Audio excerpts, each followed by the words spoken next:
Hello everybody, எல்லாரும் எப்படி இருக்கீங்க? நல்லா இருக்கீங்களா? சூப்பர். இன்னைக்கு தேர்ஸ்டே ஆயிருச்சு. அதுக்குள்ள வாரம் முடிய போகுது இல்ல. நாளைக்கு ஃப்ரைடே, அப்புறம் சாட்டர்டே சண்டே வேற ஆரம்பிக்க போகுது. Super. Let's get on to the story. அதுக்கு முன்னாடி நான் எப்பவும் சொல்ற மாதிரி let's play the answers for yesterday's questions. நான் வந்து முந்தா நேத்து கேட்ட கேள்வியில இருந்து ஒரு ஆன்சர் நான் மிஸ் பண்ணிட்டேன். அதை நான் உங்களுக்கு பிளே பண்ண போறேன். அது வந்து மகிழோட ஆன்சர். ஓகே, ஸோ அதை நான் உங்களுக்கு ஃபர்ஸ்ட் ஒரு தடவை பிளே பண்ணிடுறேன். அதுக்கப்புறம் நான் நேத்து கேட்ட கேள்விக்கு என்ன பிளே பண்றேன். சரியா? நேச்சுரலா இருக்கிறது என்ன, அது எது நீங்க மாறாம இருக்கணும் கடைசி வரைக்கும் நினைக்கிறீங்க அப்படின்னு நான் கேட்ட கேள்விக்கு நம்ம மகிழ் இந்த பதில் சொல்லியிருக்காங்க. பார்க்கலாம். ஜான் அங்கிள், எனக்கு வந்து என் அம்மா வந்து மாறாம இருக்கிறது தான் எனக்கு பிடிக்கிறது. சோ ஸ்வீட்ல. சரி, ஓகே. நான் நேத்து என்ன கேள்வி கேட்டிருந்தேன் அப்படின்னா, நேத்து என்ன கேள்வி கேட்டேன்னு எனக்கே மறந்து போச்சு. நான் பதில சொல்றேன், அதுக்கப்புறமா கேள்வி என்னன்னு நான் ஞாபகப்படுத்திக்கிறேன். சரியா? சோ நேத்ரா பதில் சொல்லியிருக்காங்க. அந்த பதில வந்து நான் உங்களுக்கு போடுறேன். Hello John Uncle. Every morning at 9 o'clock I want to finish my homework. Thank you. இப்போ என்ன கேள்வி கேட்டேன்னு எனக்கு ஞாபகம் வந்துருச்சு. அதுக்கு முன்னாடி என்னோட ஃபேவரட் அர்வினும் பதில் சொல்லியிருக்கான். அந்த பதிலையும் நம்ம கேட்டலாம். சரியா? ஜான் அங்கிள், நான் எதை ரொட்டீனா வச்சுக்கணும்னு ஆசைப்படுறேன்னா எல்லாத்தையுமே ஒரு டைம் 15 மினிட்ஸ், எல்லாமே 15 மினிட்ஸ்னா எல்லாமே 15 மினிட்ஸ், அரே ரொட்டீன் தான். Very very nice. எது பண்ணாலும் நான் 15 மினிட்ஸ் பண்ணுவேன் அப்படின்னு சொல்லியிருக்கேன் ரொட்டீன். சரி, நம்ம அர்வின் அது ஆனா வெரி வெரி குட் திங். சரியா? அது ஏன்னா 15 மினிட்ஸ் பண்ணிட்டு அப்புறம் 15 மினிட்ஸ் விளையாடணும், திருப்பி 15 மினிட்ஸ் வேலை செஞ்சுட்டு அப்புறம் 15 மினிட்ஸ் விளையாடணும். அந்த மாதிரி பண்றது is a very very good thing. I like Nethra's answer also. காலையிலேயே ஹோம்ஒர்க் முடிச்சிட்டோம்னா நாள் பூரா சந்தோஷமா இருக்கும் இல்ல? அதுதான் நானும் பண்றேன். காலையில எந்திரிச்சு எக்ஸசைஸ், மெடிடேஷன் எல்லாம் பண்ணி முடிச்சுட்டு நான் அன்னைக்கு பண்ண வேண்டிய வேலையில முக்காவாசி வேலையை காலையில 9 o'clock பண்ணி முடிச்சிருவேன் நான். அதுக்கப்புறமா தான் நான் டே ஸ்டார்ட் பண்ணுவேன். அதுக்கப்புறம் தான் போய் பல்லு விளக்கி குளிக்கவே ஆரம்பிப்பேன். Which is a good thing. அது வந்து என்னோட பழக்க வழக்கம். Okay, super. Next we are going to get into the story. இன்னைக்கு வந்து ஒரு குங்ஃபூ ஸ்டோரி இருக்குது. அந்த ஸ்டோரிக்கு முன்னாடி I wanted to tell you about the announcements. 23rd அன்னைக்கு வாட்ஸ்அப்ல ஒர்க் ஷாப் பண்ண போறோம். 6 days on WhatsApp, 7th day on Zoom. சூப்பரா பிளான் பண்ணி வச்சிருக்கேன் நானு. இது நான் ஆல்ரெடி 7 days ஜூம்ல பண்ணது. ஆனா அது ஜூம்ல பண்ணும்போது it was very very costly அப்படின்னு நிறைய பேர் சொன்னாங்க. அதனால வாட்ஸ்அப்ல பண்றதுனால அவ்வளோலாம் காஸ்ட்லி இல்லை, ரொம்ப ரொம்ப கம்மி பைசா. டிஸ்கிரிப்ஷன்ல ஃபர்ஸ்ட் கமெண்ட்ல எல்லாத்துலயுமே நான் வந்து டீடைல்ஸ் போட்டிருக்கேன். அங்க கிளிக் பண்ணி you can register, be part of the WhatsApp group and then we will do the workshop from there. Okay, super. அது ஒண்ணு. ரெண்டாவது வந்து இன்னைக்கு லவ் வித்னு ஒரு அண்ணன் பிஎஸ்பிபில படிக்கிறாங்க, சென்னையில கீழ்கம்பாக்கம்ல. அந்த அண்ணன் வந்து என்னோட எல்லா ஸ்டோரிஸையும் லிங்கா போட்டு கம்பைல் பண்ணி நமக்கு கொடுத்துருக்காங்க. நான் இன்னைக்கு நிறைய பேருக்கு வாட்ஸ்அப்ல ஷேர் பண்ணேன். அதாவது ஒரே மெசேஜ்லயே எல்லா எபிசோடும் போட்டு லிஸ்ட் போட்டு சூப்பரா பியூட்டிஃபுல்லா பண்ணியிருந்தாங்க அந்த அண்ணன். அந்த மெசேஜ் உங்களுக்கு வேணும்னா எனக்கு வந்து நான் கேள்வி கேட்கும்போது ஒரு நம்பர் சொல்வேல, அந்த நம்பருக்கு வாட்ஸ்அப் பண்ணி எனக்கு அந்த மெசேஜ் அனுப்புங்க ப்ளீஸ் அப்படின்னு கேளுங்க. நான் உங்களுக்கு அனுப்பி விடுறேன். நீங்க வந்து அதை அப்படியே சேஃபா வச்சுக்கலாம். சரியா? நேத்து எபிசோட் வரைக்கும் ஃபுல்லா கம்பைல் பண்ணிட்டாங்க அந்த அண்ணன். So very very nice. அந்த மெசேஜை நீங்க சேஃபா வச்சுக்கிட்டீங்கன்னா it will be like you can go and see whichever you want whenever. Okay, super. Let's get on to the story. Before I get to the story, I wanted to tell you that you can't see the phone. நான் போனை பக்கத்துல வச்சுட்டு கதைய சவுண்டை மட்டும் கேட்டுக்கோங்க. நான் நல்ல சத்தமா சொல்றேன், இதை கேட்டுட்டே தூங்கணுங்கிறது தான் ஐடியா. சரியா? சோ படுக்க போகும்போது தான் இந்த கதையை கேட்கணும். இன்னும் தூங்குற டைம் ஆகலைன்னா இந்த போனை வச்சுட்டு நீங்க போங்க, அதுக்கப்புறம் படுக்க போகும்போது கேட்டுக்கலாம். சரியா? Because this is a bedtime story. Okay, super. இந்த ஸ்டோரிக்குள்ள போகலாம். எல்லாரும் எனக்காக ஒரு தடவை சத்தமா சொல்லிருங்க. Lights, camera, action. Yeah, okay. ஒரு ஊர்ல சைனான்னு நினைக்கிறேன். நான் வந்து என் குட்டி பாப்பா கிட்ட கேட்டேன், இந்த இவங்களுக்கு எல்லாம் என்ன பேர் வைக்கலாம் அப்படின்னு கேட்டேன். பஹாய், பொஹோ, மக்காய் அப்படின்னு சொல்லியிருக்கா. சரியா? சோ பேசிக்கா பஹாய் அப்படின்னு ஒரு பெரிய குரு இருந்தாரு. இந்த குரு வந்து குங்ஃபூ குரு. சரியா? இந்த குரு வந்து ரொம்ப ரொம்ப அடக்கமானவர். எதுக்காக குங்ஃபூ கத்துக்கிறோம் அப்படின்னா நம்மளோட செல்ஃப் டிஃபென்ஸ்க்காக தான் கத்துக்கிறோம். நமக்கு குங்ஃபூ தெரியும்னு கூட யாருக்கிட்டையுமே சொல்ல வேண்டியது இல்லை. காம்படிஷன் டோர்னமெண்ட் நடந்துச்சுன்னா அங்க போய் கலந்துக்கலாம். மத்தபடி நமக்கு பிரச்சனைன்னு வரும்போது நம்ம யூஸ் பண்றதுக்கு தான் குங்ஃபூ. அதை ஷோகேஸ் பண்றதுக்கும் நான் பாத்தியா என்னால இதெல்லாம் செய்ய முடியும் அப்படின்னு சொல்லி காமிக்கிறது கும்ஃபு இல்ல அப்படின்னு பிலீவ் பண்ற ஒரு பஹாய். இன்னொருத்தர் போஹோ அப்படின்னு இருந்தாரு. அவர் வந்து உனக்கு இந்த வித்தை தெரியும் அப்படின்னா உலகம் பூரா தெரியணும். அது தெரியணும்னா நீ என்ன பண்ணணும், வழியில போறவங்களை யாரையாவது இழுத்து போட்டு அடி. எப்படி அடிச்ச அப்படின்னு கேட்டா நான் கும்ஃபு கத்துக்கிறேன்னு சொல்லு. யார் அவன் மாஸ்டர் அப்படின்னு கேட்டா போஹோ அப்படின்னு சொல்லு. அப்பதான் நிறைய பேர் வந்து எங்கிட்ட ஜாயின் பண்ணுவாங்க, நிறைய பேருக்கு நான் கத்து கொடுக்க முடியும் அப்படின்னு சொல்ற ஒரு போஹோ. சோ இந்த பஹாய் கிட்ட நிறைய பசங்க இருந்தாங்க, போஹோ கிட்டயும் நிறைய பசங்க இருந்தாங்க. ஆனா இந்த போஹோட ஸ்டூடெண்ட்ஸ் வந்து டெய்லி பாத்தீங்கன்னா அந்த ஊர்ல யாரையாவது இழுத்து போட்டு டமால் டிமில் அடிச்சுக்கிட்டு இருப்பாங்க. சரியா? அப்போ இந்த பஹாய் கிட்ட வந்து ஒரு சூப்பர் ஸ்டூடெண்ட் இருந்தார், வெரி வெரி நைஸ் ஸ்டூடெண்ட். அவரு தான் நேஷனல்ஸ் லெவல்ஸ்ல வின் பண்ண போறாரு. சரியா? அவர் பேர் வந்து மக்காய். ஓகே, சோ இந்த மக்காய்க்கு வந்து பயங்கரமான பெர்ஃபார்மரு. அவருக்கு வந்து இந்த போஹோட ஸ்டூடெண்ட்ஸ் எல்லாம் அவரை பார்த்து பயப்படுவாங்க. ஏன்னா அவர் காம்படிஷன்ல வந்தாருன்னா அவர் தான் ஜெயிப்பாரு. ஸ்டேட் லெவல்ல, டிவிஷன் லெவல்ல, ஜோனல் லெவல்ல எல்லாத்துலயும் அவர் தான் ஜெயிச்சிருக்காரு. இப்போ நேஷனல் லெவல் நடக்க போகுது. சரியா? அதனால பஹாய் என்ன பண்ணாரு, மக்காய பத்திரமா பாத்துக்கிட்டாரு, அவருக்கு எல்லா ஹெல்ப்பும் பண்ணாரு, எல்லா ட்ரைனிங்கும் கொடுத்தாரு, சூப்பர் டூப்பர் ட்ரைனிங் கொடுத்துட்டு இருந்தாரு. ஏன்னா நேஷனல்ஸ் வருது அப்படின்னு சொல்லிட்டு. அப்போ இந்த மக்காய் கிட்ட பஹாயோட ஸ்டூடெண்ட் ஒரு நாள் பேசிட்டு இருந்தாரு. பேசி என்ன சொன்னாரு, எப்பா நீ வந்து அவர்கிட்ட ஸ்டூடெண்டா இருக்கிறதெல்லாம் கரெக்ட் தான், நீ எவ்வளவு பெரிய ஆள் தெரியுமா, உன்னை அவர் அமுக்கி வச்சிருக்காரு. நீ வெளியே போனா நீ உன்னை பார்த்து மக்கள் பயந்து நடுங்குறாங்க. ஆனா நீ என்ன பண்ற, பவ்யமா சாதுவா நடந்து போயிட்டு இருக்க. காம்படிஷன்ல மட்டும் அவ்வளவு ஃபியர்ஸா இருக்க, அவ்வளவு சூப்பரா போட்டி போடுற. அப்படி இருந்தும் நீ ஏன் இங்க பவ்யமா சாதுவா இருக்க, அப்படிலாம் இருக்காத அப்படின்னு சொன்னா. அப்ப அவர் சொன்னாரு, இல்ல என் மாஸ்டர் சொல்றது இதுதான். அவர் என்ன சொன்னாரு, அவர் வந்து தற்காப்புக்காக மட்டும்தான் இந்த கலைகளை நம்ம கத்துக்கணும். ஆனா கண்டிப்பா இந்த கலைகளை கத்துக்கணும். ஆனா தற்காப்புக்கு மட்டும்தான் யாரையும் தாக்க கூடாதுன்னு சொல்லியிருக்காரு, யாருக்கிட்டையும் ஷோகேஸ் பண்ணக்கூடாதுன்னு சொல்லியிருக்காரு அப்படின்னு சொன்னா. அப்ப அவர் சொன்னாரு, ஐயோ என்னப்பா நீ இன்னும் பழைய காலத்திலேயே இருக்க, இங்க பாரு போஹோ எவ்வளவு சம்பாதிக்கிறாருன்னு, அவர்கிட்ட எத்தனை ஸ்டூடெண்ட்ஸ் இருக்காங்கன்னு பாரு, எல்லாரும் எவ்வளவு கெத்தா சுத்திட்டு இருக்கோன்னு பாரு. நீ வந்து இருக்கிற இடமே யாருக்குமே தெரியாது இப்படி ஒருத்தர் இருக்குன்னு. ஆனா நீ மட்டும் வந்து போஹோ கிட்ட ஜாயின் பண்ணிட்டேன்னு வச்சுக்கோயேன், எல்லாமே பயங்கரமா நடக்கும். அதோட முக்கியமான விஷயம் என்ன தெரியுமா, அடுத்து நம்மளோட பெரிய லூனார் ஃபெஸ்டிவல் வருது.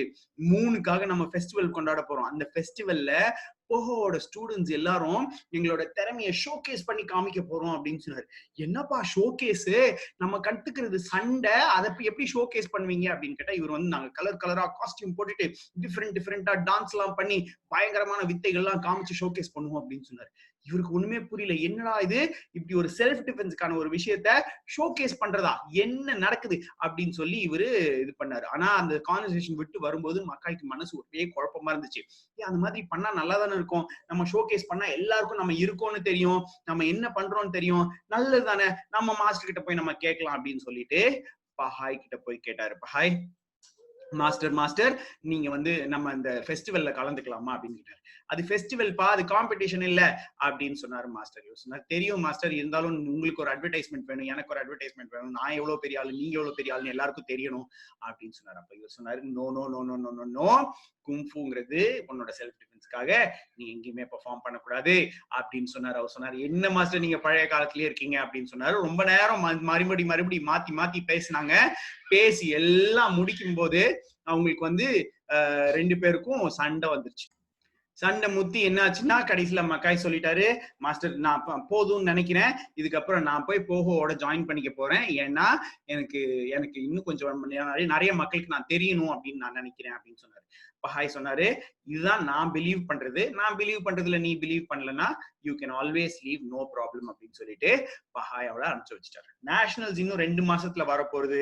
அதுக்கு முன்னாடி இந்த லூனார் ஃபெஸ்டிவல் 1 மாசத்துல வரப்போகுது. இந்த லூனார் ஃபெஸ்டிவலுக்கு எல்லாரும் ரெடியாக ஆரம்பிச்சாங்க. இப்ப இவர் வந்து நேஷனல்ஸ்க்கு ரெடியா வாரா, லூனார் ஃபெஸ்டிவலுக்கு ரெடியா வாரா?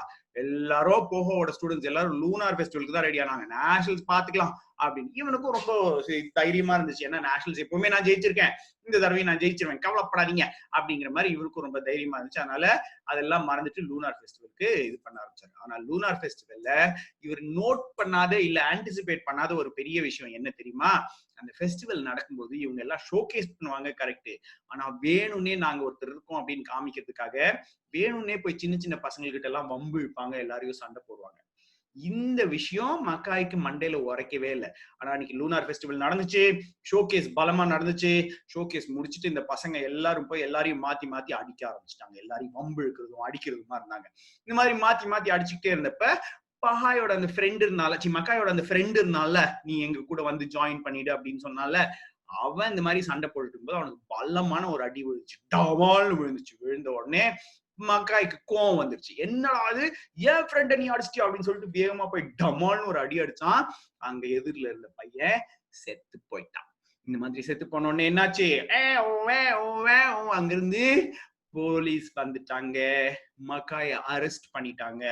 இன்னும் 1 மாசத்துல நேஷனல்ஸ் இருக்கு சார், சாரி சார், நான் சாகடிக்கணும்னு நினைக்கல சார், நான் சும்மா தான் அடிச்சேன் சார், ஆனா கோவத்துல கொஞ்சம் வேகமா அடிச்சிட்டேன் சார் எல்லாம் சொல்லி பார்த்தான்.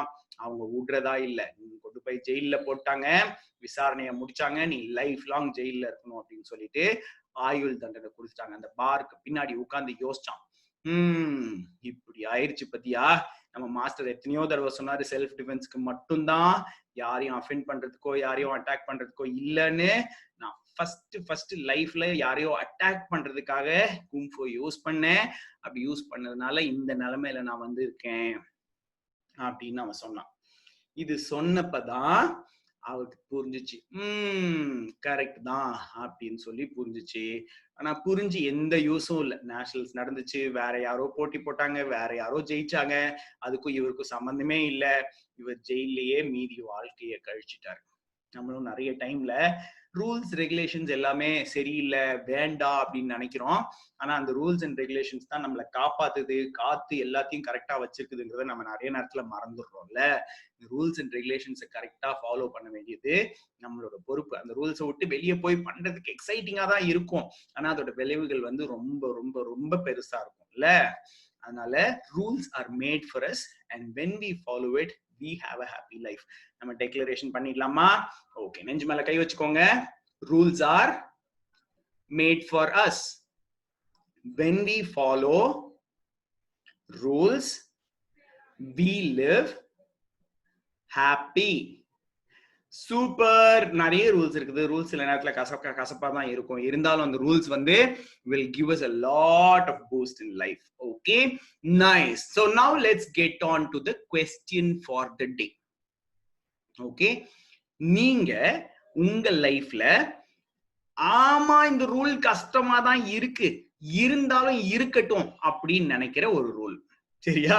அது என்ன ரூல்? ஏர்லியா தூங்க போறதா இருக்கலாம், இல்ல நல்லா ட்ரெஸ் அப் பண்ணிட்டு ஆன்லைன் கிளாஸ்ல உட்கார்றதா இருக்கலாம், இல்ல ஸ்கேல் வச்சுதான் கோடு போடணுங்கிறதா இருக்கலாம், என்ன வேணாலும் இருக்கலாம். Okay, that is rule. அந்த ரூல் பண்ணணும்னு நினைச்சாலே எனக்கு கடுப்பாகுது. டெய்லி பல்லு வளர்க்கலாம் சொல்றாங்கல்ல, அது மாதிரி கடுப்பாகுது. ஆனாலும் பரவாயில்ல, இருந்துட்டு போட்டும், ஏன்னா அந்த ரூல் ஃபாலோ பண்ணா நல்லதுதான் நமக்கு அப்படின்னு நீங்க நினைக்கிற ஒரு விஷயத்த எனக்கு வாட்ஸ்அப்ல 9943474347 நம்பருக்கு எனக்கு அனுப்பி விடுங்க. நான் அங்கிருந்து நாளைக்கு ஸ்டோரியில அதை ரிலே பண்ணுவேன். Okay, super. நான் இந்த ஸ்டோரியை இன்னும் ஒரு தடவை சொல்ல போறேன். இது வரைக்கும் நீங்க கண்ணை திறந்து உட்கார்ந்துருந்தீங்கனாலும் இதுக்கப்புறம் கண்ணை மூடிட்டு இந்த கதையை கேளுங்க. You should sleep off by the time the story ends.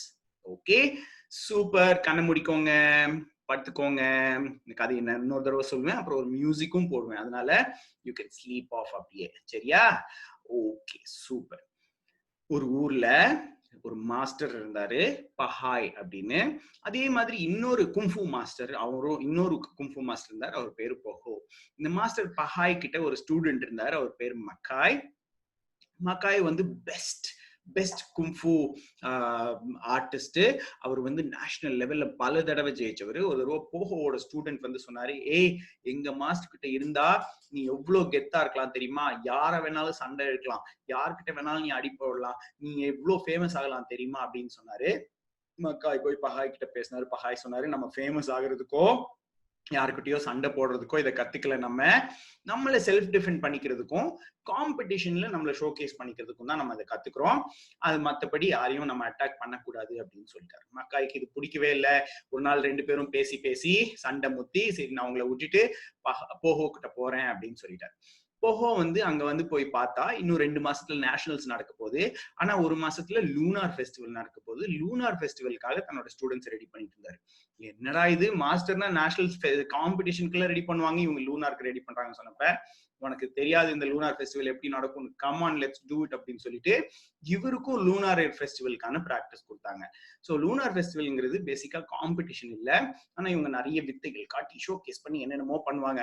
அதெல்லாம் பண்றது அந்த மாஸ்டருக்கு பிடிக்காது, இங்க பிடிக்கும். இவரும் சரி ஃபெஸ்டிவல்ல நிறைய பேர் வருவாங்க, நம்மள பார்ப்பாங்க, அவங்க எல்லாருக்கும் என்ன பிடிக்கும் அப்படின்னு சொல்லிட்டு அந்த பிராக்டிஸ் பண்ணாரு. ஃபெஸ்டிவல் வந்துச்சு, ஃபெஸ்டிவல் எல்லாரும் சூப்பரா பெர்ஃபார்ம் பண்ணாங்க. பெர்ஃபார்ம் பண்ணி முடிச்சதுக்கு அப்புறம் தான் இவருக்கு தெரிஞ்சிச்சு, எல்லாம் பெர்ஃபார்ம் பண்ண சந்தோஷத்துல போய் ஊர்ல இருக்கிற எல்லாரையும் வம்பு இழுத்து அடிச்சு சண்டை போட்டுக்கிட்டு இருப்பாங்க அப்படின்னு. ஸோ மக்காயும் அவரை கூட்டிட்டு போனார்ல ஃப்ரெண்டு, அந்த ஃப்ரெண்டும் சேர்ந்து போயிட்டு இருக்கும்போது அந்த ஃப்ரெண்டு வந்து ஒரு சண்டையில வேணும்னே போய் சண்டை இழுத்தாரு. அவருக்கு பலார்னு அடி விழுந்துச்சு. விழுந்த உடனே கோவப்பட்டு நம்ம மக்காய் போய் அந்த இன்னொருத்தரை டமால்னு அடிச்சதுல அவர் இறந்து போயிட்டாரு. அடுத்த மாசம் நேஷனல்ஸ் நடக்குது. நேஷனல்ஸ்க்கு போக முடியல, ஏன்னா அவரை போலீஸ் கொண்டு போய் லாக்அப்ல வச்சுட்டாங்க. ரெஸ்ட் ஆஃப் த லைஃப் நீ போலீஸ் ஸ்டேஷன்ல தான் இருக்கணும் அப்படின்னு சொல்லிட்டாங்க, ஜெயில தான் இருக்கணும் அப்படின்னு சொல்லிட்டாங்க. அவருக்கு லைஃபே வீணா போயிடுச்சு. அதுக்கப்புறம் அவரால் எதுவுமே பண்ண முடியல. நேஷனல்ஸ் நடந்துச்சு, வேற யாரோ போட்டி போட்டாங்க, வேற யாரோ ஜெயிச்சாங்க, ஆனா மக்காயால பண்ணவே முடியல. அப்போ நிறைய நேரத்துல நம்ம ரூல்ஸ் ரூல்ஸ் ரூல்ஸ் அப்படின்னு நினைச்சு கஷ்டப்படுற விஷயங்கள் எல்லாமே இந்த ரூல்ஸ் நம்மளை சேஃப் கார்ட் பண்றதுக்கும் நம்மளை நல்லா வச்சுக்கிறதுக்காகவும் தான். இல்ல சூப்பர். அப்படியே தூங்கலாமா? எல்லாருக்கும் குட் நைட் சொல்லிருங்க. குட் நைட் அப்பா, குட் நைட் அம்மா, குட் நைட் குட்டி தம்பி, குட் நைட் குட்டி பாப்பா. Sweet dreams. Take care.